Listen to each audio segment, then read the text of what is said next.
Toujours chez Acer et à New York, on passe à la gamme Predator avec le nouveau Predator 17X. Alors le 17X, c'est l'ordinateur Predator qui succède au 17. Et la grosse nouveauté en fait par rapport au 17X, c'est qu'il intègre pour la première fois, c'est un des premiers ordinateurs à intégrer une carte graphique non pas en version mobile. Donc on a vraiment une GTX 980 et pas une GTX 980M. Alors pourquoi tout ça? Tout simplement avec l'avènement de la 3D, de la réalité virtuelle, pardon. Donc avec la réalité virtuelle, il se trouve qu'on a besoin maintenant d'une carte graphique bien plus puissante que les versions M pour au moins être compatible avec les tout nouveaux casques de réalité virtuelle.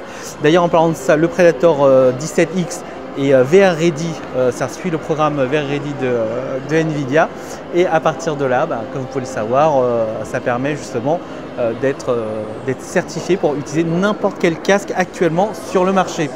En termes de caractéristiques, on retrouve un écran de 17,3 pouces avec une résolution Full HD. C'est compatible G-Sync de Nvidia. Il y a une option en 4K pour ceux qui veulent. C'est du Core i7 automatiquement. Au niveau de la mémoire, ça monte jusqu'à 64 Go de RAM, jusqu'à 512 en SSD. Et après, il y a pas mal d'autres options. Le tout fait 4,65 kg.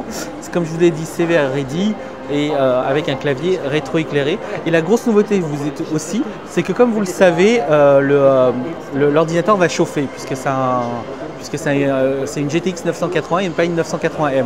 Donc le truc qui va différencier cet ordinateur par rapport à sa version plus classique, c'est en fait le ventilateur qui se trouve ici en bas. En gros, le ventilateur est ici, ce qui veut dire qu'il va pouvoir aspirer l'air directement depuis la face avant de l'ordinateur et le reprojeter de l'autre côté. Donc pas de water cooling ou autre. On va le voir ici sur un modèle définitif, puisqu'il arrive. Et sur le modèle définitif, vous pouvez le voir, voilà, la fameuse grille ici qui n'est pas un haut-parleur, mais qui est justement la fameuse grille qui permet d'aspirer l'air et de le reprojeter derrière l'ordinateur. Voilà, je crois que j'ai à peu près fait le tour. Les prix, alors je vais remettre la mise au point. Les prix sont à partir de 2500 €, il me semble. Donc ça peut coûter assez cher. Mais sinon, ça tourne du feu de Dieu. Là, on le voit avec Tomb Raider. Et si je peux vous montrer autre chose, c'est que tous les casques ici, une partie des casques utilisent justement ce fameux laptop pour la réalité virtuelle. Et vous pouvez le voir que ça fonctionne très très bien.